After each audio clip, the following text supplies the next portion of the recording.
ההדרכה הזאת נועדה להסביר את השינוי האחרון שעשינו באופן הקצאת המשימות למטפלים.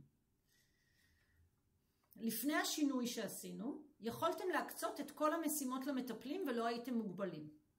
אבל הייתה טעות בעבודה, כי אם אתם מקצים משימות למטפלים שלא מוגדרות בתוכנית הטיפול של הדייר או בתוכנית העבודה של המחלקה, אתם יכולתם לסמן מה שרציתם, אבל המטפל לא ראה את זה כי זה לא היה מוגדר בתוכנית המקורית.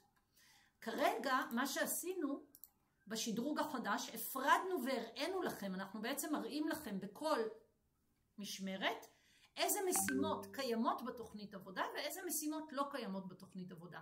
לדוגמה, למשמרת ערב, עכשיו השעה 3:10, אני רוצה לשבץ את משמרת ערב של היום. משמרת ערב של היום, בתוכנית עבודה של המחלקה יש רק 3 פעולות. אם אני רוצה להוסיף פעולה חדשה, כמו לדוגמה תורן שטח או פינוי אשפה, אני צריכה להגדיר את זה קודם כל כמשימה שאפשר לחתום אותה, ואז זה ישתחרר. בואו נראה, פינוי אשפה לדוגמה, כרגע אני לא יכולה לסמן אותו, אתם רואים שהוא לא נמצא פה.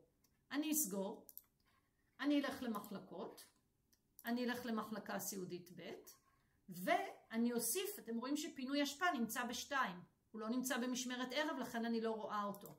אני אוסיף פינוי אשפה גם למשמרת ערב,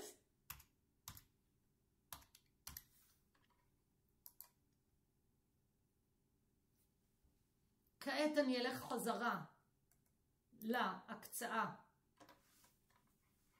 של המטפלים.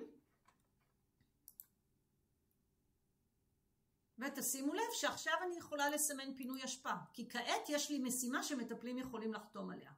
אותו דבר קורה עם משימות דיירים. אם יש משימות דיירים שאתם לא יכולים לתת, זה בגלל שהם לא נמצאים בתוכנית העבודה של המחלקה. בכל מקרה, קחו בחשבון שמשימות דיירים מגיעות עם הדיירים. כלומר, אם הקציתם דיירים למטפל, כל המשימות שמופיעות בתוכנית הטיפול של הדייר למשמרת יופיעו אצל המטפל. אז דברים כמו מקלחת ושימון עור וצחצוח שיניים, אתם לא צריכים להקצות. הם מגיעים עם המטפל. משימות דיירים מאפשר לכם להקצות למטפל לעשות פעולה רוחבית או פעולה מסוימת שקשורה לדיירים, כמו למשל לעשות הולכה. מי שאחראי הולכות, הייתי מסמנת לו פה הולכות. מי שאחראי לעבור בין הדיירים ולהפעיל להם מוזיקה אישית, הייתי מסמנת לו שהוא צריך לעשות את זה. מישהו אחראי על שקילת דיירים, הייתי מסמנת לו לעשות את זה.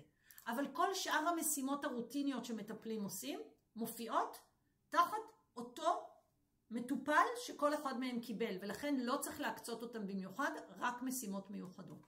אני מקווה שההדרכה ברורה, ושהקצאת משימות עכשיו ברורה יותר. להתראות.